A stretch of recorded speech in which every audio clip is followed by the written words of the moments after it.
નમસ્કાર, અભિપ્રાય ન્યૂઝમાં આપનું સ્વાગત છે। શહેરમાં દિવસે ને દિવસે વિકટ બનતી ટ્રાફિક સમસ્યાનો કોઈ સ્થાયી ઉકેલ ટ્રાફિક પોલીસ પાસે છે કે નહીં એવા સવાલો ફરી ઉઠ્યા છે। મંગળવાર સાંજે અકોટા દાંડી બજાર બ્રિજ પર સર્જાયેલા લાંબા ટ્રાફિક જામે શહેરની ટ્રાફિક વ્યવસ્થાની નિષ્ફળતા સામે આવી છે। શહેરમાં દિન પ્રતિદિન ટ્રાફિક સમસ્યા ગંભીર બની રહી છે। ટ્રાફિક પોલીસ માત્ર સિગ્નલો ચાલુ રાખીને જવાબદારી પૂર્ણ કરી રહી હોય તેવા દ્રશ્યો સામે આવી રહ્યા છે। મંગળવારે રાત્રે લગભગ 9 વાગ્યાથી અકોટા દાંડી બજાર બ્રિજ રોડ પર 1.5 કિલોમીટર લાંબો ટ્રાફિક જામ સર્જાયો હતો, જેમાં અનેક વાહન ચાલકો લાંબા સમય સુધી ફસાયા હતા।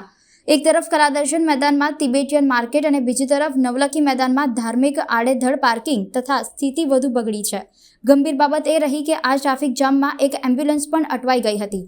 બાદમાં જાણ થતાં ટ્રાફિક પોલીસ ઘટના સ્થળે પહોંચી ટ્રાફિક હળવો કરવાની કાર્યવાહી હાથ ધરી હતી। સંવાદદાતા સાથે અભિપ્રાય ન્યૂઝ, વડોદરા।